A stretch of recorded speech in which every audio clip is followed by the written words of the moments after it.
First is Sherry Glauberman. Sherry has been a primary driver for this program and has been relentless in her efforts to be sure that the greater Akron Jewish community is an active participant in the conversation on racial injustice. Brian Rolnick-Fox and Laurie Zuckerman have also been essential partners in connecting with our panelists and ensuring that the audience for this program has extended beyond our community. I also want to thank my colleagues from JCBA, the professional team. Erin Katz-Ford is there are many ways that we can describe her. She is our air traffic controller for these Zoom calls. She's done a fantastic job of coordinating all the details, multiple speakers and multiple locations to bring this program to fruition. Also, Sherry Gallett, Shannon French, and Leslie Fetterman Hoover from our team for their incredible support and great work. Before we begin, there's always a few housekeeping notes for these Zoom calls. So we are in webinar mode, so those watching will only see our panelists. We're recording the presentation as well as streaming live on Facebook. Please note there is a roughly a 20-second lag time for those watching on Facebook. After the program, we will be sending a recording of the conversation along with some action steps that we can all take to carry the conversation forward. Questions can be submitted by clicking the Q&A button at the bottom, and bottom of your screen. We'll do our best to address as many questions as we can. The chat will be closing in the next minute or two. So if you wish to share where you're calling in from, please do so now. So today we're going to have a conversation about a deep and complex issue that has tragically persisted for hundreds of years, and that is racial injustice. We're not going to solve these problems in the next hour, but we are hopefully going to leave more educated, more engaged, and more aware. The Jewish community is honored to host this conversation as we have a traditional and spiritual imperative to pursue justice, not just for Jews, but on behalf of those for whom justice is not blind. The pursuit of justice is also certainly not a Jewish concept. It's a directive that is shared throughout global citizenry and in the wonderfully diverse communities of our country.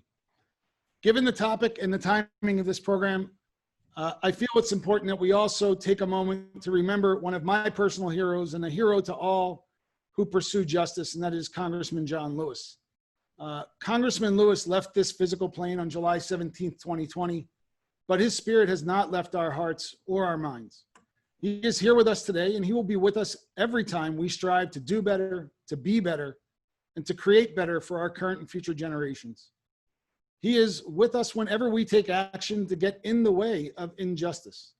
As former President Barack Obama said in his eulogy of Lewis, he believed that in all of us there exists the capacity for great courage, that in all of us there is a longing to do what is right, that in all of us there is a willingness to love all people and to extend to them their God-given rights to dignity and respect.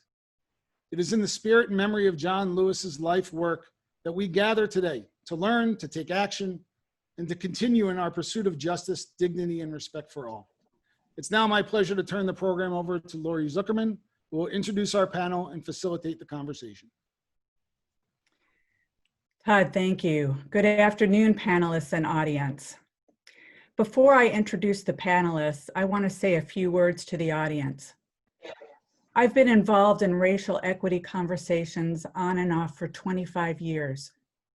There is still a lot I don't know, but here is one of the things I do know. These conversations are eye-opening and require the best of all of us. They ask us to see what it is like to live a life different from our own. Every one of us wants to be seen and heard and understood and cared for who we are and what we've dealt with in our lives. So for this the time of this program, I invite you to listen not only with your head, but also with your heart. I invite you to open not only to knowledge and information, but also to empathy.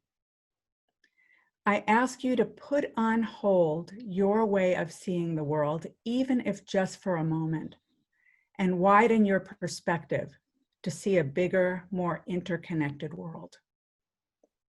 And with that, let me introduce the panelists who so graciously agreed to be with us today. First, Leader Amelia Sykes, Minority Leader for the Ohio House of Representatives. Leader Sykes, welcome. Next, Judy Hill, President of the Akron chapter of the NAACP. Judy, thank you for being with us. Next, Andre Lasiers, Director of Diversity and Inclusion for Cleveland Clinic Akron General. Thank you, Andre, for being with us. And last but never least, Robert DeJournette, Vice President of Opportunity and Inclusion for the Greater Akron Chamber. Robert, welcome. Thank you. You've also met already Brian Rolnick Fox, founder and CEO of Nimble Learning Strategies, who has the tough job of sifting through and organizing your questions from the audience during the Q&A portion of this program. So here's our plan. I have some questions that I will ask the panelists for about 30 to 40 minutes. And during that time, those of you in the audience are invited, as Todd said, to use the Q&A feature to ask questions. When we're finished with this portion of talking to the panelists, you will have an opportunity to have your questions responded to. Panelists, as you know, every one of these questions could be an entire webinar. So I'm going to ask you to do your very best, and we're all going to do our very best to share this important information in the brief time that we have. So the first question, you know, I know people are waiting for meat and potatoes, but when it comes to racial injustice, these are issues that real people, you and many others, you're dealing with inequities that exist today that many of us in the audience can't even imagine. So I want to start by just asking, in light of all that's going on in the world, how are you? How are you doing today? And Leader Sykes, we're going to start with you. Thank you, Lori. And first, before I answer the question, I just want to thank the Jewish Community Board of Akron for convening this conversation and your willingness to engage in this work. And Lori, I really appreciated your opening statements and asking all of us to not consider our points of view so that perhaps we could be open to others. I think that's a very great way to start this. So to answer your question directly, you know, I'm not okay. This is a very, very hard time. It is very hard to watch Black bodies be assassinated in the street. It is hard to see the police greet Black faces with riot gear.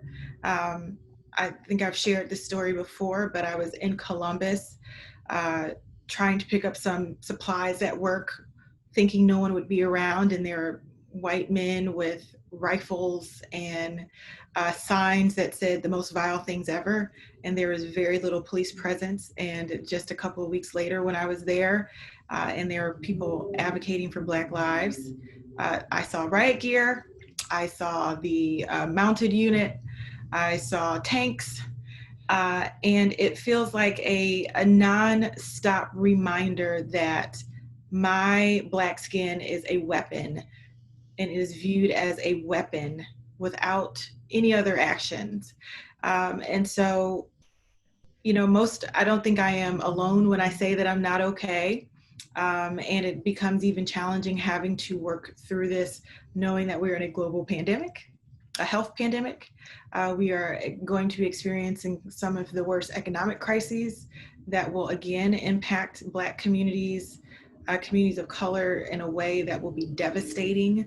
That building out of that is going to be much more challenging. And, you know, I try not to predict the future and worry about things that have not happened yet, but certainly in my line of work, that's just not something that I get the luxury of doing. So I answer it that way. And again, thank you for that question, because oftentimes folks in our positions aren't really asked about how we are feeling, which sometimes impacts the way that we work. But I do appreciate the question, and thank you. That really means a lot. Leader Sykes, thank you for your response. It brings tears to my eyes and touches my heart. And I have heard that story before. I've heard you tell it, and each time it pains me anew. So thank you for sharing it and for sharing all your stories. Judy, how are you doing? First, I too want to echo. Thank you for inviting me to be a part of this esteemed panel and to participate. You and I have many conversations, Lori, and to be able to share some of them on a broader scale, I appreciate it. First, I want to say, you know, and not to be cliche, but I can't breathe. That was a comment that I share with a lot of people. I can't breathe because there's so much going on that it's almost overwhelming. With COVID-19, I found it interesting that it made families come together in different kinds of ways. It put us in places together that we hadn't been in a long time. It made us connect with people that we needed to check on more regularly, and we had not had the opportunity. And so for that, it was interesting. But because of the pandemic, we all saw what happened with George Floyd. I know in the beginning I didn't want to watch it, and I had a sister who called me outraged, and she went on and on and on, and I thought, really? And when I saw it, I couldn't believe that that could happen in America, that you could suffocate someone in front of all of us all over the world. And so it was a wake-up call. But because of the pandemic, we all saw it. We all experienced it all over the world. And so it was very interesting. It sparked in me something so, I always am a hopeful person, and I believe that we are further along in this process than we are in life, in the human experience. But again, it brought out exactly what Amelia said. Those blinders that we try to put on when we know the systemic racism is real and what happens with Black and brown people. But now everybody is seeing it from a different light. They're starting to see what we see.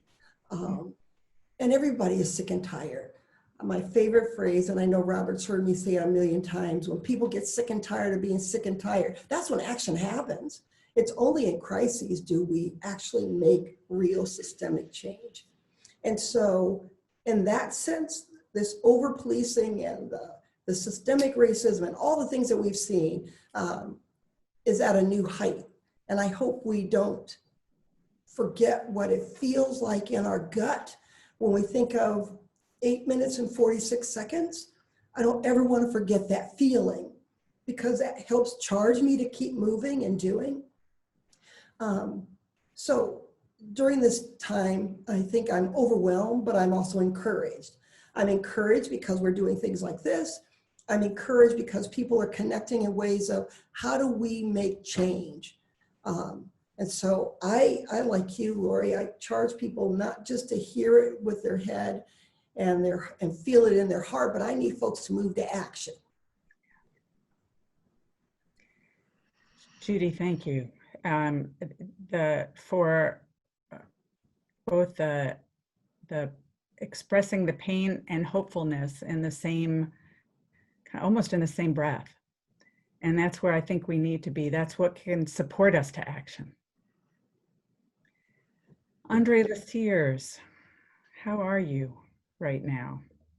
Well, again, thank you for inviting me to be a part of such a great group of people and such a critical conversation. I use the analogy a lot lately when folks ask that question, how are you doing? I use the word weighed down. And because this work is very heavy and it never becomes light. You just get used to carrying the weight. And every time something happens, there's more weight added to your shoulders. Being in the diversity, equity, and inclusion space and being an African-American male, you know, it's like a dual tragedy. It's like you're experiencing it twice. One, as a Black man in America, just trying to live and raise a family, and then going to work every day and trying to have those difficult conversations with folks who just don't know what they don't know, and those folks who, quite frankly, just don't get it. and then you're charged with leading the strategy and helping implement change, and so you're carrying that dual weight. And there are some days where I feel the weight more than others, but the weight never leaves. And I think that's the reality that a lot of our allies need to kind of become more aware of, is that in situations like this, no matter where they happen in the country, I share an experience with those individuals who are the victims. I see my sons, my daughters, my brothers, my sisters, my uncles. You know, it's reliving those tragedies over and over again, and the weight just gets more heavy. And then there are other days when things just, quite frankly, you don't feel the weight, but it's still there. And so for me, it's just, I'm not okay to take, Leader Sykes's word. You can't be okay in this space. And those folks who tell you that they're okay, they're either not paying attention or lying to themselves. And I think it's really critical to say, that you're not okay. There's nothing wrong with saying it, that you're not okay. Because if you don't take the time to name it, you can't really be an advocate and an agent of change if you're not honest with yourself about what's impacting you during this time that we're in. Andre, I appreciate the metaphor. I can feel the weight on my shoulders as you're talking. I can feel what that even might feel like, and I realize I can't even come close. And I also have the experience that you do, that until you are honest with yourself about something, that there's not much you can do about it. So I thank you for verbalizing that. It's really important. Robert, how are you doing today? Well, Right. again, I echo my brothers and sisters in thanking you for asking the question, and thank you for this forum. Again, I echo what Leader Sykes said about this, the first time in, I believe, American history in the world that we as African Americans have been asked how we feel, and having people willing to listen and really hear our hearts. And, this has, for me, push buttons that haven't been pushed before. I believe I've just have been suppressing things and let things go that I really shouldn't have. And now it's like I'm just tired of being tired, and no more silence for me. I have to use these emotions that I'm feeling, which is exhaustion, frustration, anger, sadness, use those emotions in an impactful way. So this, for me, is not a fun season for me, but I do know it is a season of life, but it's not fun for me. And if you know me, the glass is always half full, and I'm always upbeat. But this has taken me to a place where I haven't been before. And I do count it as a privilege to be able to speak my truth and my heart to those who I believe will really listen to my heart when I say I'm hurting right now, not doing well. As a pastor, with COVID-19 and how you have people looking to you for answers, and as a spiritual leader, and don't have answers for people. That's a position that it's not a fun position to be in, and you want to have some answers, but at the same time have to be transparent and say that I need my arms held up at this time, because I'm struggling in a lot of ways. The racial justice thing is really hit home, being a Black man and with a Black son, and just all these things that have just resurfaced that I have to deal with, and my son has to deal with on a regular basis, and not being able to be thought of as equal, in a professional world where I'm one of the few in my circles, and getting my mind just conditioned to go into that professional world where I know the rules weren't made for me and the systems weren't set up for me, and being able to navigate that's exhausting. And I don't think those who don't look like me know what it is to have to try to be accepted in the world and not really be your authentic self. But this is a time now where I think we have to take advantage as a country to let's be our authentic self and speak our truth, but do it in a way that is going to be impactful and for those in our sphere of influence. So that's how I feel right now. I'm really appreciative, Robert, of you speaking your heart in public. All four of you really, most of us have a hard enough time speaking our heart in private, much less in public. And I, for one, am very grateful that you're willing to do that and share so that people can even begin to understand what life is like for folks growing up Black and brown in America. And we have, I'll just say, those of us like me who are white have the privilege to be able to set it aside. And y'all don't have that privilege. And I see that more and more every day. I'm now going to ask some additional questions so the audience will know. I have two main questions, and they're but very specific for different sectors that our panelists are in. The first question will be around the racial inequities in your sector, and the second will be around what we as allies can do in support of creating more racial equity.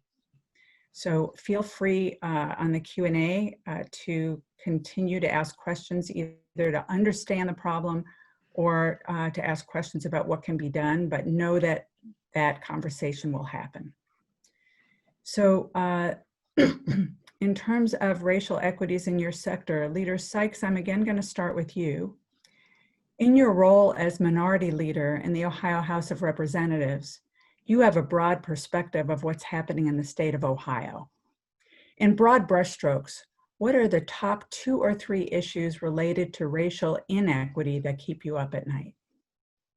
So thank you for that question. And it's an easy question to identify the problems, but not always easy to get into the deep discussion of it, because it is just very challenging to consider all of the problems and why they exist. But the first issue is health and wellness. And I have a background in public health. I've always engaged in public health and health and wellness activities and legislation. And as we talked about earlier, we have the pandemic of the coronavirus, but we also have the pandemic of racism. And those two pandemics combined are creating a scenario in which people are dying and becoming sick unnecessarily, simply because the structures of this country that have been placed for over 400 years make it so exposure to racism is a deadly proposition. That has been the forefront of the work that I've been doing in the past, well, since I've been a member of the legislature, but especially so over the last couple of months. It was becoming very, very, very clear that there were going to be disparities in COVID. And, I always go back to this phrase that if it is predictable, it is preventable. And all of these unnecessary deaths were preventable because we knew, just on how you look at health disparities, that Black people, people of color, were going to be hit the hardest. Because again, racism, not race, is exposure to racism causes detrimental outcomes to your health. And one thing that just really did and continues to bug me is knowing that to be true, sounding the alarm with my colleagues in the legislature as well as the administration, and the lackadaisical approach towards addressing this issue just lets me know how much my life and the life of people who looks like me really don't matter. And if I can give you an example, I know we all are very familiar and we talk about the infant mortality issue. We've all wrapped our arms around that, especially in this community, in a very meaningful way. But we were finally able to get the governor to talk about a minority health strike force. And that strike force was tasked with giving a final report on June 11th. We are in August. There is no final report. There has been no thought about what are we going to do to deal with COVID. The reason that it was put together to deal with the COVID crisis, we are months into this.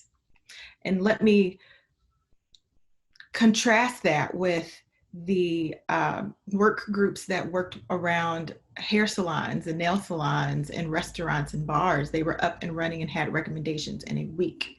We are almost 2 months out from a report from a group that was convened again after constant communication and requesting of this type of work and focus, and we still don't have a report. There is no better way for you to let me know that you just do not care what happens. And I think having to say it that plainly and not beating around the platitudes that elected officials often do, it's just saying you do not care about these Black lives, or else you would have done it. Care about us the same way you cared about the business owners who had salons and nail shops and bars and restaurants. Don't we matter just as much? Obviously not, or else you would have acted. And making it that plain, and I'm going to make it that plain because I don't think people hear it that often because we are conditioned to be a little bit softer in our critiques in that way. And I think this is, again, one of those times in those seasons and reasons why some of us feel so heavy. And I think Pastor DeJournette said it, we're just not letting these things pass anymore. It just can't. We just cannot do it. And then, the second thing I'd say is the economic fallout that is happening. And anyone who is engaged in public health knows that knowing that housing, access to food, these are all important parts of your health and well-being. So both of these things, your physical health as well as your social health and your economic health are equally as important. And it's, again, this is the first of the month, and there's no renter's help. There's very little mortgage help. Thankfully, there are some community resources here in Summit County. We're going to have an eviction crisis that is astounding, and that is going to be something that negatively impacts Black and Brown communities in a way that, again, we won't be able to recover. I think of my time when I worked in the bankruptcy court. I was a law clerk, and the judge I worked for in Georgia wrote a law review article about how Black people go through the bankruptcy process and get far worse outcomes because, one, they're getting horrible legal advice, and two, many of them who own homes are trying to do everything they can to keep them because redlining prevented Black families from owning homes. And so they finally got a family home.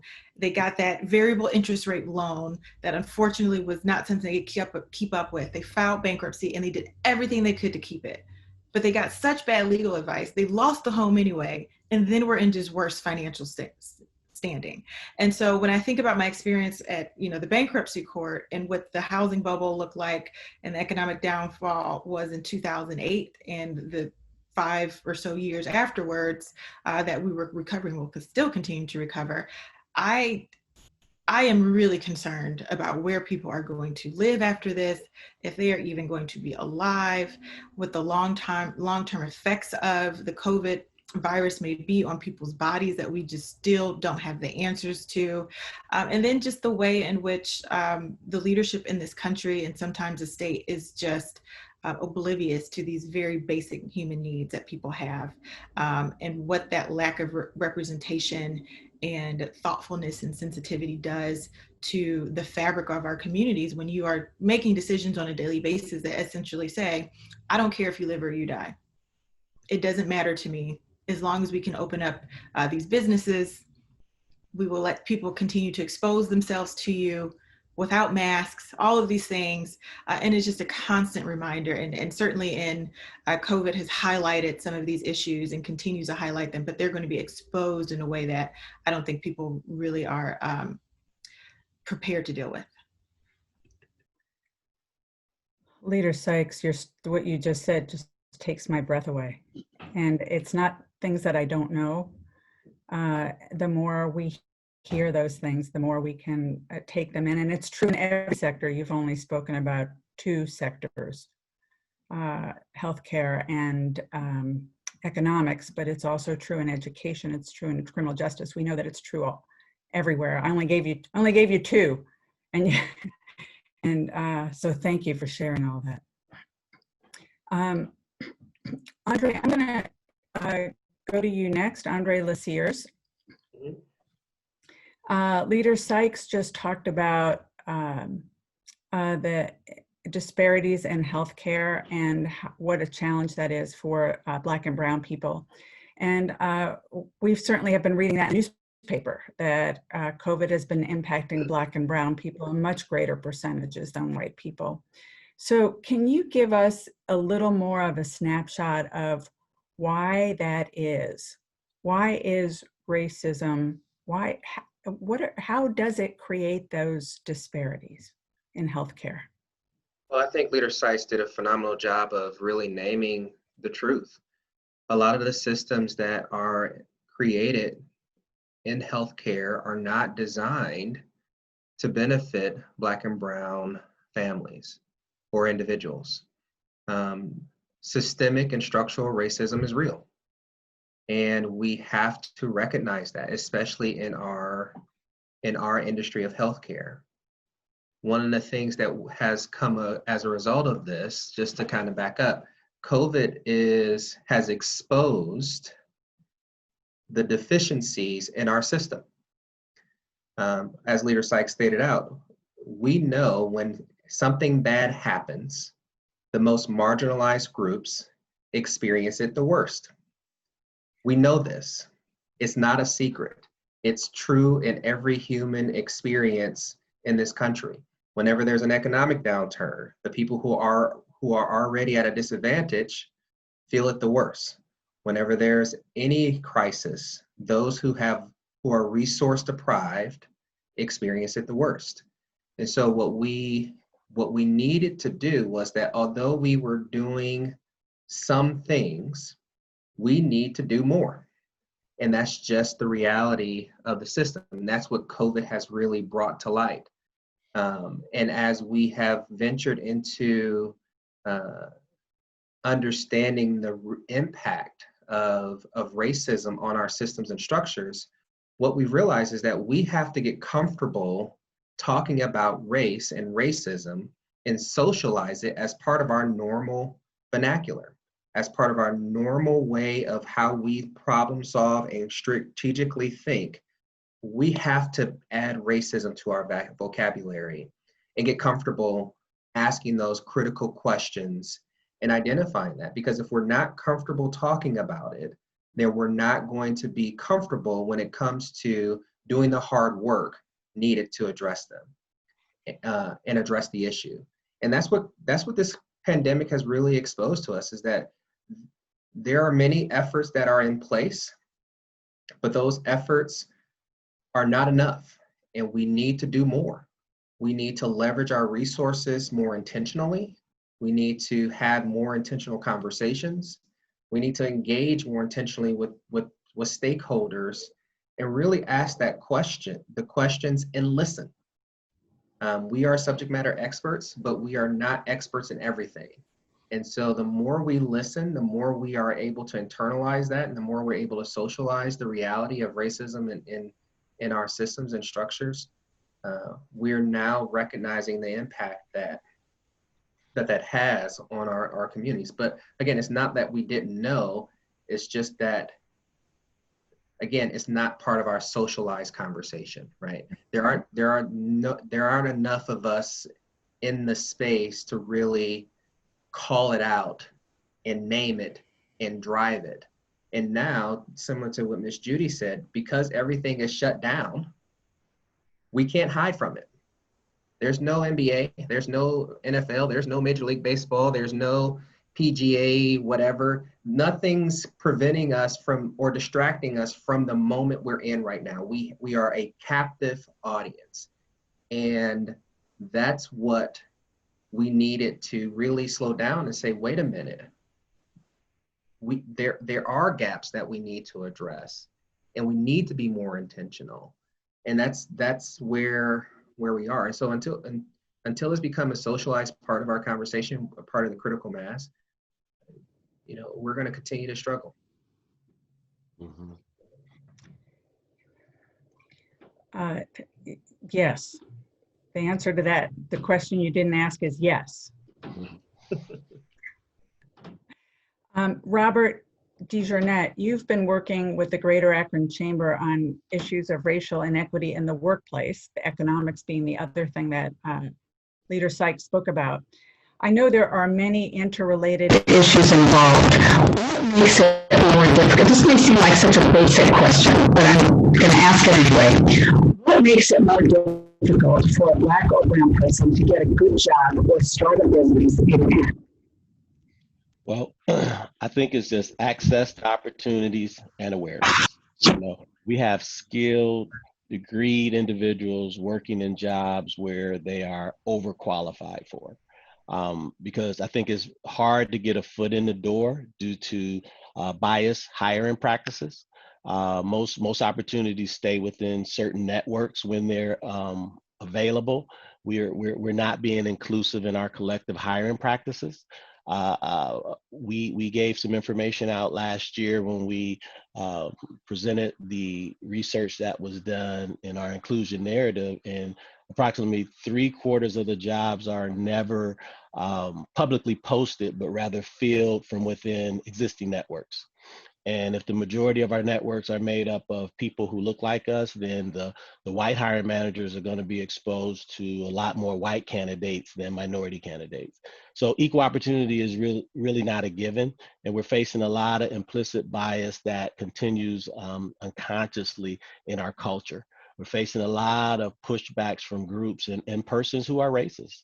And we're not, we're faced with trying to catch up because of years of white privilege and opportunities. So, we have people, but you'll hear a lot, well, I'm looking to diversify my employees. And my question is, where are you looking? Because there are so many networks to partner with, like NAACP, like Akron Urban League, like the professional fraternities, sororities group. Are we really being intentional and deliberate when we talk about really diversifying our workforce? Yeah, and so to look at different places that people are, as you're saying, only looking in the places where they've always looked, and then they wonder why they're not able to find people that don't look like them. Yeah, thank you. Judy Hill, I know that the NAACP has a very broad mission to ensure the political, educational, social, and economic equality of all people, and to eliminate race-based discrimination. I also know that in this election year, you're focused on voting. So that's what I'm going to address today. We hear about voting inequities around the country. Is there voter suppression in Summit County? We live in America? Oh, I'm sorry. Yes, when you consider what happened in the primary and all those voting locations were dismantled in our senior facilities, absolutely. When the young people, we know that they were targeted on Facebook and on social media with those messages internationally, absolutely. There's no question, there's so much that we need to stay on top of. It's almost more than a person can comprehend. And it's very frustrating because all of that, along with everything else, creates apathy by young people and some voters. You add COVID with the apathy that people have today, and the lack of connectivity that we're now dealing with because of COVID, we're not able to talk to people, to really go out face to face. You know, we're relational in nature. We really are. And we get more done together. And it's difficult. You can't go and have lunch and meals together. You can't sit at the coffee stand together. Everything is now isolated. And sometimes you feel like that's intentional. And of course, that's just the way it is right now with COVID. But I do think there's some issues that we need to address. We have, for the first time, did a in-person, I call it voter registration. It was very exciting. We went to an area that is more marginalized because it's kind of ignored. So we went out there in front of Access Point. We set up our tents. We did voter registration. We did help people register for the census. We had our tablets. We had our committee folks there. Everybody was so welcoming and so appreciative because it's like, you're doing this. Why? Because we want you to register to vote. We want you to register for the census. We could tell them why it was important. You know, everybody, I love it when folks say, oh, we all have a cell phone. Yeah, people have cell phones, but let's not get it twisted. If you have to buy minutes, you're not going to buy minutes to watch us to do this live chat. We're not. So we've got to be able to connect with them, with people, and help them understand why and who and what.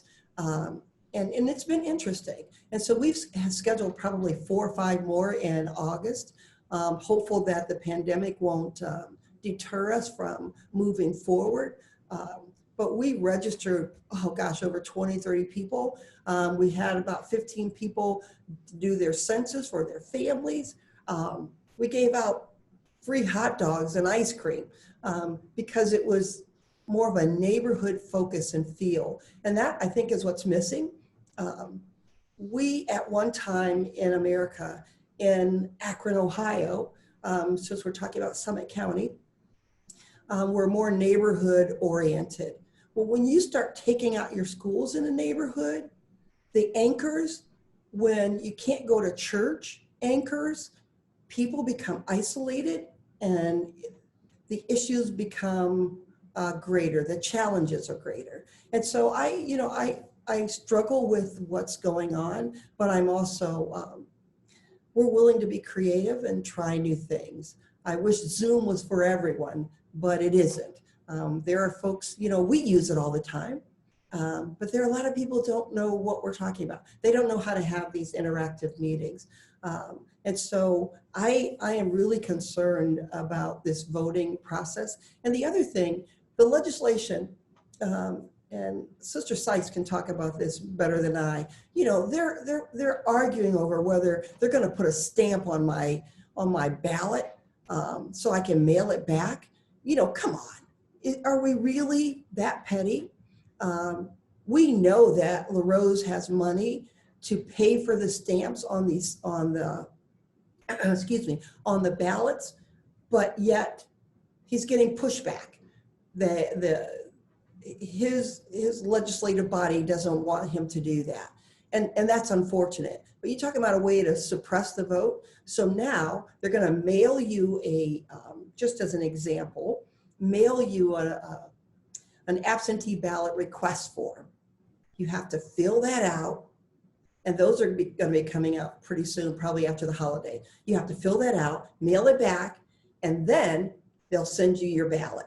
Well, if you make a mistake on that form or leave something out, then they're going to mail you something else back, and then you're going to have to mail that back. Well, in this era of more people aren't using, you don't have as many people that are using the post office. They don't have stamps or access. It is a way of delaying the process, and that's unfortunate. But once you get your ballot, how hard would it have been for them to put a stamp on there to ensure that their votes are counted? So all of this is real. And, you know, after this call, Sister Sykes, if we could talk more on what we can do to support to help push that along, I just hate that we're disenfranchising voters, people who want to be engaged. Some folks, if they don't do anything, they want to vote. But if we make it hard for them to vote and they don't have good information about the process, it's going to disenfranchise a lot of people. Thank you for helping us to see what some of these challenges are. And it kind of gives a picture, and also to help us to see how important communities are. Small communities as well as large communities. Those things are important, and I had not before now seen the connection with the voting process, but thank you for helping us to see that. I'm going to move now to the next question, which is specific actions that people on this call can take. So I'm sure there are many things that can be done, and we are getting short of the precious time that we have. So I'm going to invite each of you to give us one or two specific actions that we as Jewish allies and non-Jewish allies also on this call could take in support of racial justice in your sector. So Leader Sykes, what are one or two things that allies could do in the political sector? For example, what could we do to help put the pressure on our political leaders that you talked earlier is really necessary? Thank you again for that question as well. So I'll tell a quick story. Earlier this year, the legislature, members of the Ohio Legislative Black Caucus introduced resolutions to declare racism as a public health crisis. And it's probably not very shocking that there has been no declaration. The governor has refused to make the declaration in a very disappointing way, essentially suggesting that they have already done things to deal with racial equity and they have a plan. They're not going to listen to the plan that the Black legislators came up with because they have a better one. And I won't even get into that unless you ask. But one thing that I did, because I have no shame, it's not even shame, I'll ask anybody for help, especially in these issues. I reached out to Howie Beagleman, who I know you all know from the Ohio Jewish communities. And I said, well, actually he reached out to me first and said, what could we do to be helpful? This conversation is very important. There's an opportunity for us to work together. What can we do? And one of the things was endorsing or supporting the declaration to declare racism as a public health crisis, because often when Black people talk about the racism that we feel, it is ignored. It's not real until someone else who's not Black says that it is. And so in several conversations I know that Howie had with different legislators, ultimately there was support for that resolution from the statewide coalition, which is incredible. And it means that the networks, just like those in Akron, all over the state are saying this is an issue, and not only an issue that is of concern to our Black community, it is to all of our communities. And so engaging people in these conversations and asking for help is one thing, or asking ways in which you can help. But I think what the direct action is, and Mrs. Hill just discussed this, it's voting, and it's engaging in the political process and knowing who your legislators are and trying to work with them. And then if they are unwilling to work with you, then voting them out and letting everyone know that they do not deserve the privilege of the positions in which they hold because they are unwilling to address the needs of every citizen in the state for the benefit of a few. That is probably the biggest thing that you can do, and be honest about it and be clear about it. Everyone has their pathway and journey towards racial reconciliation. But if someone's been in office for 40 years and they decide that racism isn't a public health crisis, perhaps that person shouldn't be in office anymore. Their time has passed. We cannot work with them any longer. We just need to get different people in these positions. And what I've noticed is, and again, another story I told, we were in session and there was a protest outside, and to the bill that Mrs. Hill was talking about, that you're trying to get postage paid for and making the voting process easier. And literally people are outside chanting Black Lives Matter. And the bill that is going to suppress so many Black votes to let people know that their Black votes, Black lives don't matter, their Black votes don't matter. The bill passes that is a complete tool for voter suppression. I mean, and it is the audacity of people to do something like that is because they know that they will go unchecked, that they have the confidence that they can continue to do and push forward legislation and policy and rhetoric that is harmful, and nothing will happen. They will get reelected, and they do. And so they don't have to listen. They just wait us out. They just wait until we stop pushing and the energy flows and our attention is directed towards something else. But even if it's not, we've talked about gerrymandering, which is a way that people maintain power that is undeserved. But it is absolutely one of the strategies. And so elections are incredibly important for so many reasons, to send messages to let people know that we are just happy. We are happy or unhappy with the ways in which you're going. And I'll leave you with this last quote that that day when we were on the floor. It was a long day. We ended up debating whether or not it was acceptable for the state to subsidize county fairs that display and sell the Confederate flag. And if you've spent any time in the legislature, you should probably know which way that went. They maintained the ability to do that. And there was a quote from the editor of Health Affairs, and his name is escaping me, but I'll look for it before the end of this conversation. And he says something to the effect of, racism is one of the tools that people use to remain in power. And I said that over and over and over in my floor speech. And I know I was getting under some people's skin because it was a realization, and I wanted them to realize I knew exactly what they were doing by these voter suppression bills. They were using the tool of racism, suppressing the ability of Black people to vote people out of office to maintain their power. We cannot let that continue to happen.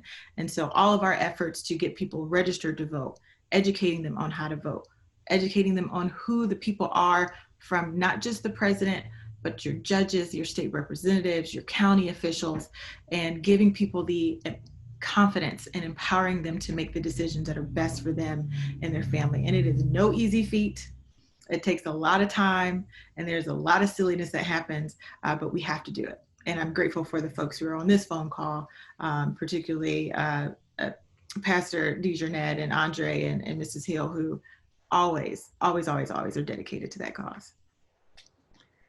Well, and I appreciate your sharing with us some of the ways that we can be of help, because when we can care, but it's hard sometimes to know what to do. Andre Lasiers, how about in the healthcare world? You talked about the importance of speaking about racism. What are one or two things, and just briefly, what are one or two things that allies could do in the healthcare sector? Well, I think outside of the healthcare sector, but in general, is lend your voice. The reality of it is as Leader Sykes said so eloquently, sometimes when Black and brown people advocate for themselves, it's not heard until someone who's not Black or brown speaks up with them. Not for them, with them. And in some circles, you really need to make sure that you are driving the conversation. One of the initiatives that we have with the clinic is that we have a minority men's health fair every spring. And we're often looking for partners to join us in sharing that information with the importance of getting African-American and Hispanic and other minority men in for screenings, preventable screenings. And so a lot of times folks are asking, why is it specific to this particular demographic? Well, we need folks who are not Black and brown driving the conversation in their circles to say, because health disparities are real. It's just that simple. The last three years where we've held this event, I've received some not so subtle reminders that people are uncomfortable when you call out the fact that minority men need specific outreach campaigns, services, and resources. I've received, I wouldn't categorize it as hate mail, but I would just categorize it as mail that lets me know that they're not too happy with this initiative. And so those are things where if there was someone in their circle to talk about the reality that every other health fair that happens in our community is not catered to or often doesn't serve enough emphasis to the plight and disparities that Black and Brown communities are facing, then we will probably get less pushback when we have initiatives like that. And so you, as an ally, you have to lend your voice. Being an ally is a verb, it's an action. You have to speak up. It's not enough just to say you disagree or that this is bad. You have to speak up and say, I'm willing to risk something to make a difference. And when you're ready to do that, then not only in healthcare, but in every other sphere where there's disparity, you'll be able to make the impact that you want to see. Thank you for being clear about that, and also for giving the specific example that says it in general, we have to speak up, and in specific, here's one way that we could be speaking up. But there are many, many, many more ways. Robert DeJournette, in the business world, what are one or two things that allies could do to support racial equity? Yep. Well, I was on a call with probably about 60, 35 and under business owners, young entrepreneurs, just listening to concerns, challenges, and needs. The city and myself, the chamber, hosted this call. There's probably about 150 that signed up, and these are non-traditional businesses of individuals who are working and at the same time trying to grow their business. And one of the key things that they mentioned was mentorship. They're really looking for advice and how to be successful in business. And I know the Jewish community has been very successful in supporting your community from within and just sharing some of that knowledge and some of the things that, those concepts that will help our Black business community. Adopting or committing to mentoring one or two Black businesses, I think that is something that can go a long way in helping to not just talk about it, but to be about it. And the second thing I would say is just really implicit bias training to really be more conscious of some of the biases that we have and not allowing those biases to affect our decision making. Well, those are very concrete. I appreciate that. It's good to know. Thank you. And Judy Hill, at the NAACP, you have such a wide sphere of influence. What are the top one or two things that you would recommend for allies on this call, whether it's helping to get out the vote or in another way that you believe is important? It's so funny. So much of what I was thinking has been said, but I want to start from a personal perspective as an individual, because it's easy to talk about globally, but as an individual, what I would hope that the people on this call would do from this moment on is to not see the folks that you're talking to as complaining, not see us as folks who want something that no one else has, that we are not, my favorite, I hear people say all the time, oh, you just need to pull yourself up by your bootstraps. Well, if I had some doggone bootstraps, I'd have pulled them up. I'd be there. There's a difference between equality and equity. And I had a great photo, and I should have thought of it earlier, but as we're talking, these things come up. Equity is making sure we all have that same access, and it's so different. But I would hope that everybody on this call would not see us as the complainers or whining or arguing or the angry Black woman or whatever. No, we are just asking for the same human rights that we believe we are afforded by the Constitution and as citizens of this country. And so individually, if we could go out and make sure that people understand the big picture conversation and don't get caught up in the minutia. The protesters, I just wish they wouldn't destroy things. Don't get caught up in that. Get caught up in why they're protesting. What's really important. If you had been stepped on and trampled for as long as we've been talking about in this country, I'm sorry that sometimes things get trashed. I'm sorry that somebody's window might get busted. But we're talking about human life and human lives that have been taken because of the injustices that we see. So I would hope that everybody here would look at the big picture message and take it from heart to head to action. And as they all said, in your sphere of influence, don't accept the nonsense anymore. Speak up where you can. Also, be a part of the change. You can be that voice to start a conversation. And if you need allies, look, you've got 4 right here who are willing to help you to move the needle where you are. And also, as everybody said it, just no longer accept the status quo, that we need to make sure that we are all a part of this American experience in the same way. But also too, of course, we talked about the voting piece, starting your own voter registration piece. You know, I tell people when I do presentations, George Floyd had he couldn't breathe for 8 minutes and 46 seconds.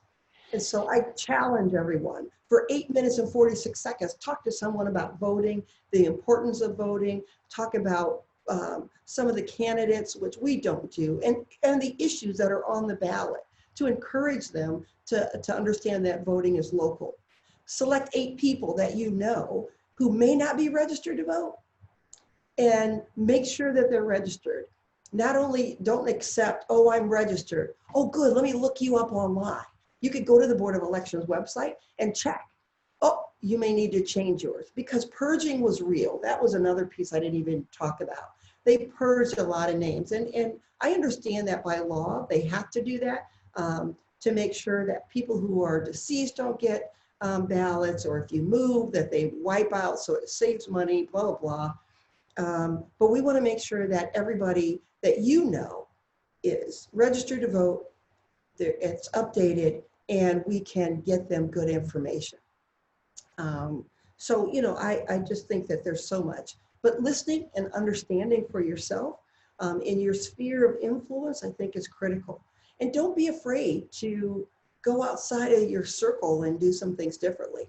If you're an artist, research some of the African-American artists, or find one that you have an interest in and learn more about it. As an educator, find out more about the experiences of other cultures, including African-Americans. Dig a little deeper, because I think if we just do the surface, we'll stay where we are. Even Netflix now has a whole series of African-American focused programming and that you could watch and enjoy and also learn from. There's a lot of documentaries out there. So, you know, take the time to do some things personally, but also in your sphere of influence. Don't let it be the same. Well, thank you, Judy, for both the personal and the very specific suggestions for what people can do. So helpful. We had one more question, and in the interest of time, I'm going to let that go. But what it was an organization should people want to give generously, they could give to. And I know, Leader Sykes, you could not answer that question. And the other is about resources or upcoming events. So I'm going to ask you to hold those, and we'll provide a way for you to send them to us so we can send your responses to those out to the audience after this call. First of all, thank you for your generosity and your vulnerability and your willingness to speak the hard stuff and your time. And I have learned a lot. And now I'm going to learn even more, because I'm going to turn this over to Brian Rolnick Fox, who's been keeping track of questions. And Brian, please, what are the questions that people are asking? Thank you, Lori. And I just personally wanted to thank the panelists so much for your honesty and your insights and your vulnerability. It's not only been educational, but inspiring for me personally. So thank you. First, a couple comments just from the audience. Just some people echoing what I just said, actually. there's been a couple comments about thank you for sharing that you're not okay and that you're modeling what it means to be self-aware and to be open and vulnerable. I think there's several people that appreciate that. Another comment was that they'd like to see a summary of this discussion posted in Jewish publications, Jewish social media, so that beyond the people, luckily we've had 180 plus people here, but to get that out beyond the people that were on this call, and also to put that out there to spread the word. So we'll work on that. So now shifting to some questions. The first question I'd like to ask is a little bit, I think, of a sensitive one, but Andre earlier, and this is really open to anyone, but Andre mentioned about being, I may be paraphrasing, but comfortable with being uncomfortable with race and racism. In order to make change, we have to actually have the vocabulary to speak to these issues. And right now we're in a place that often doesn't happen. So my question is from myself and from the audience is, how can white allies, can you say more about how we can help to make that more part of the conversation, to add it to our vocabulary, to get comfortable with being uncomfortable? And I'll just say this, I get that that's our work, right? Like we have to own that. But as someone who's a leader in the Black community, is there something you could sort of offer to help us own that a little bit, or to get us started a little bit? Because I think some people a little bit hesitant. So if you could, thank you. Yeah. So for me, it really boils down to this, and it may sound a little odd coming from me, given the work that I do, but be less concerned about the words that you're using and versus the intent you have. Most people, most reasonable people, will create space and give you the benefit of the doubt if you just simply say something along the lines of, I don't know exactly how or what I should say, but this is what my feeling is. This is what I want to do. We get so caught up in saying the right thing because we want, it's indicative of the society that we're in. If you put something on Twitter and it's catchy and you're going to trend. If you put something on Instagram, you're going to trend. You know, I always laugh, even when I do it, is when we put those long posts on our social media platforms and we just watch the likes pile up. Well, the reality of it is that what are you actually doing? What's actually the intent behind what you want to say? And so one of the things that I recommend, particularly as I'm coaching leaders, is state your intent up front. Say what you want to accomplish up front. Say what your motivation is up front. Then have the conversation. And most of us will coach you through the language. We'll give you the words to say once we understand why you're coming to the table and what you're trying to accomplish with engaging. If you are the type of person who really needs kind of a vocabulary list, well, there are tons of books and articles out there for you to read. One of the things that I'm helping folks do is, my recommendation as folks who are entering into this new ally space is to read a book around unconscious bias. You know, Dr. Mahzarin Banaji's Blind Spots, Hidden Biases of Good People is one that I would recommend. Then you can read the work with Patty Dye around privilege and white privilege. Then you go to the book around anti-racism and non-racism and understanding that. And then you can have the conversation with Dr. D'Angelo around white fragility.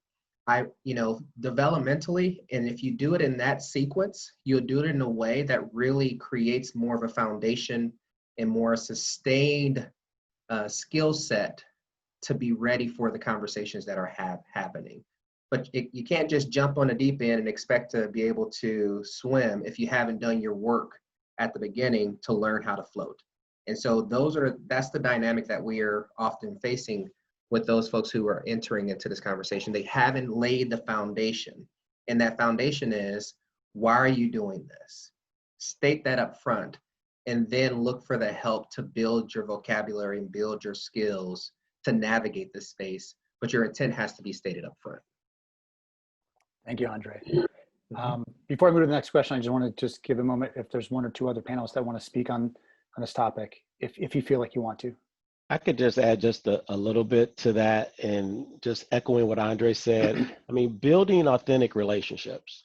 I think relationships are everything. So, really being comfortable, getting outside of your comfort zone and building those relationships and asking questions. If you don't understand something about the cultural norms, ask instead of just assuming.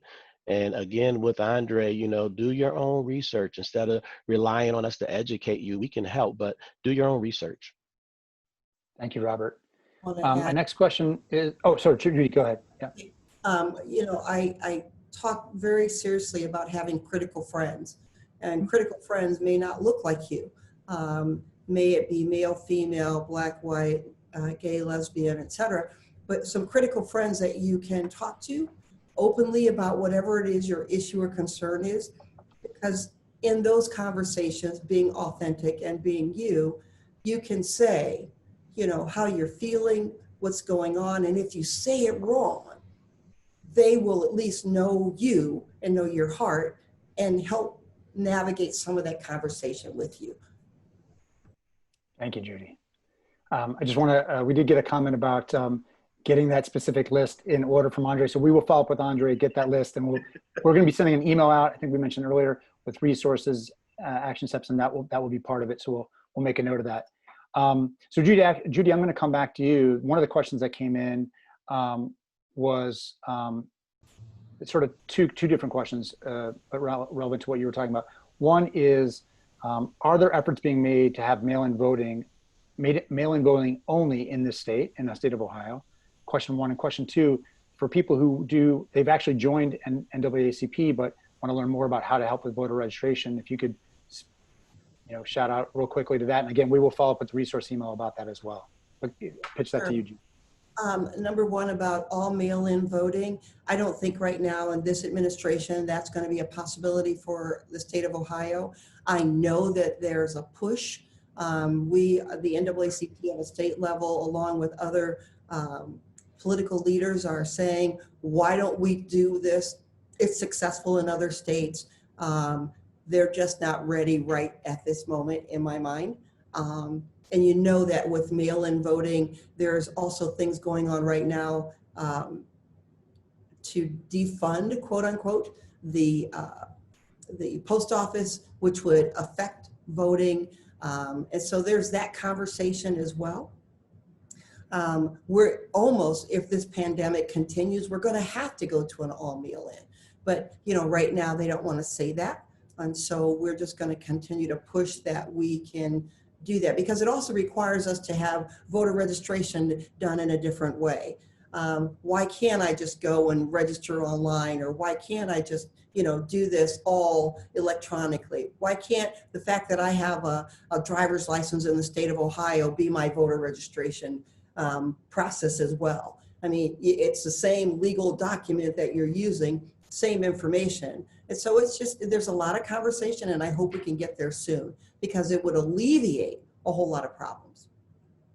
And then individuals who have signed up to be members of the NAACP, I will tell you that the Akron branch has taken a much stronger stance on trying to engage individuals. So if you're connected with the Akron branch, we have a newsletter that goes out. If we have your email address, we will connect you and get you engaged and share these opportunities with you.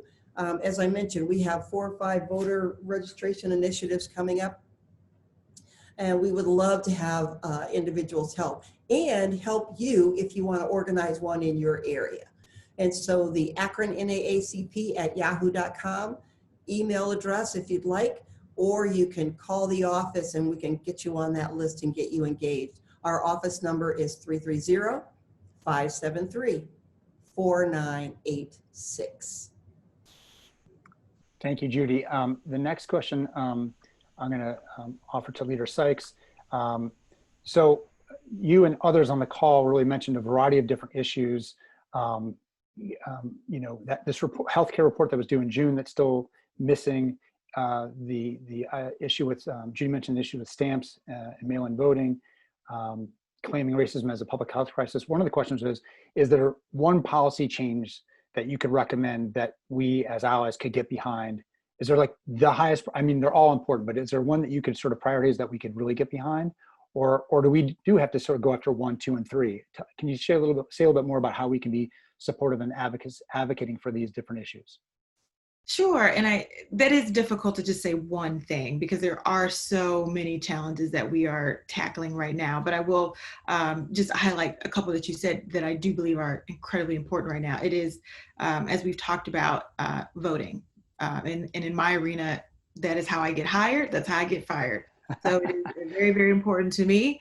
And it should be very important to everyone else. And, even piggybacking off of the previous question about where will we be in an all-male in voting system, maybe, and it's totally dependent upon COVID and what it looks like. But I also know that it's important to preserve in-person voting because so many people treat voting as a sacred obligation, and it is an activity and it's a ritual. And if they don't have it, it doesn't feel the same or they don't participate. And so we want to maintain as much of it as we can in order to accommodate those people and consider the people who didn't have the right to vote just 50 years ago, or women who didn't have the right, well, white women who didn't have the right to vote because Black women didn't get the right to vote until the Voting Rights Act.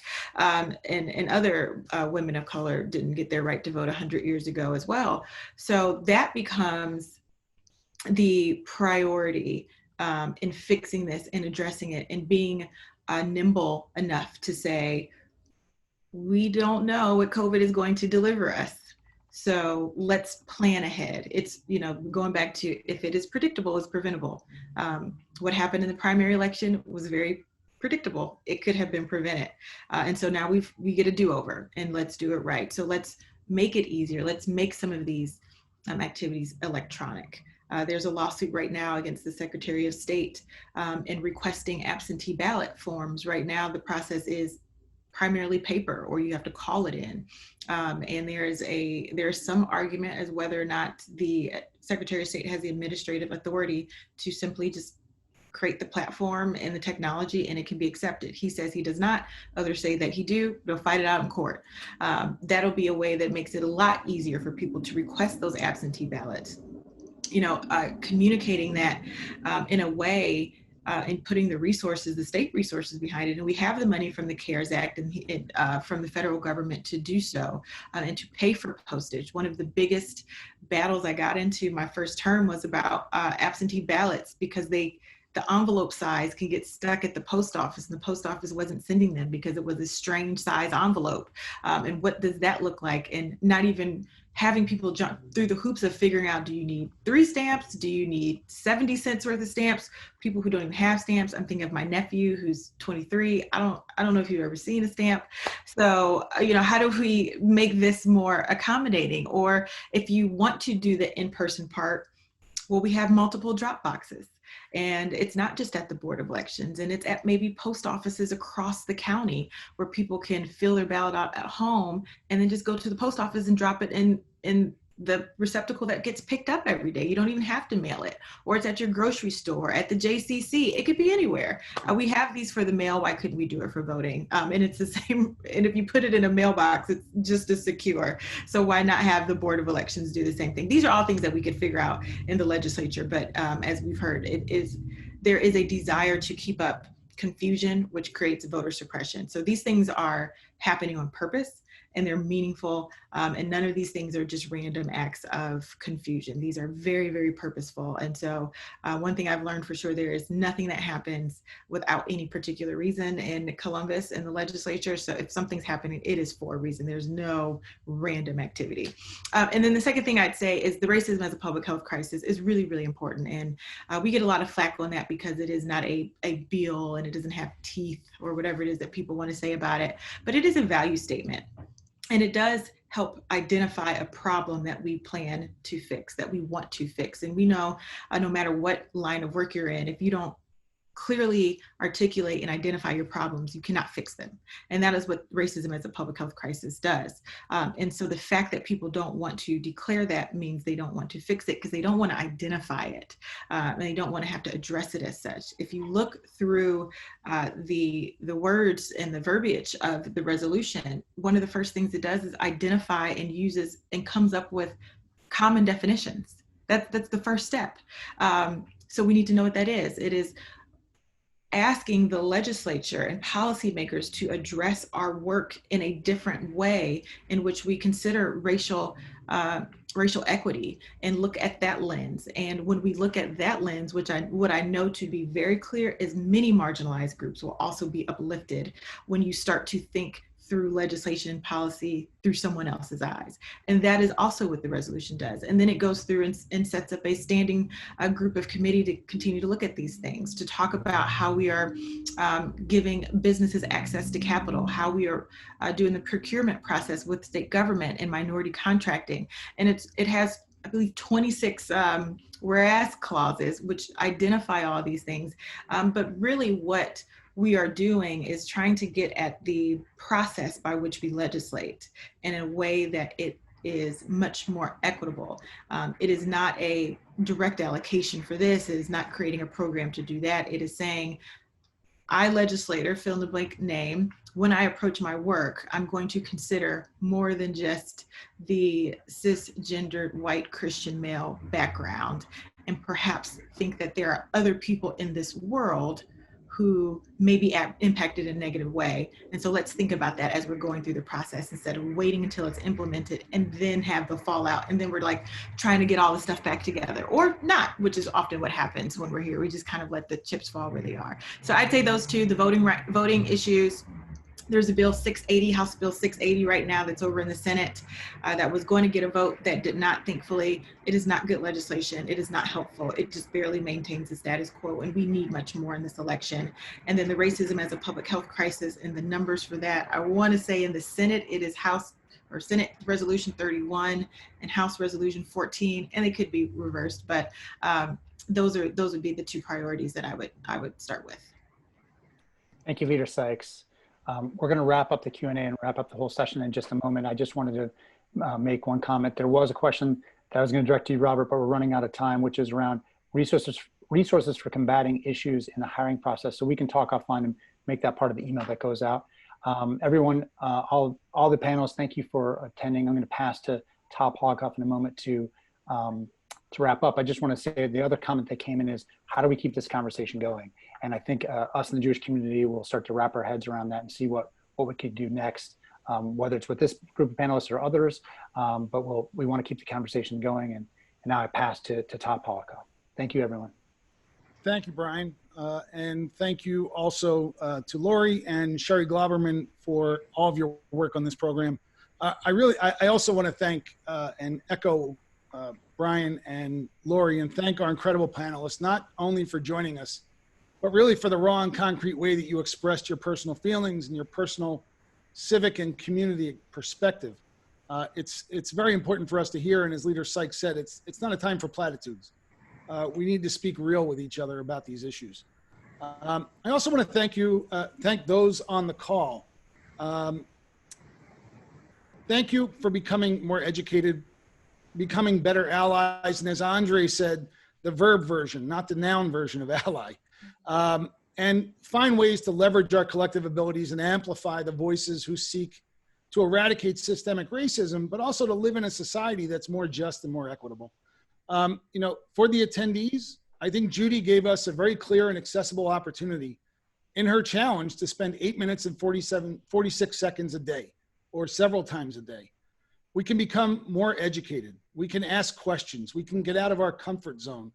We can speak with someone else about racial inequality and the importance of voting. We can talk about having their own perspective and their own impact. We can literally be force multipliers. So Judy, I accept that challenge, and I hope others will as well. We have much more work to do. In this conversation, none of us should see this conversation as a destination. This is just another step forward on the road to ending racial inequality. And as we close the program, similar to how I started, I want to leave you once again with the words of Congressman John Lewis on the movement to action. He said, we need someone who's going to stand up, and speak out for the people who need help, for the people who have been discriminated against. Ladies and gentlemen, that is our charge, to stand up, to speak up, and to speak out. Please remember to check your email for action steps that you can take. in the continued pursuit of justice and the continuation of the topics on this call. Thank you very much for being here. Have a great day. Stay well. Thank you. Thank you.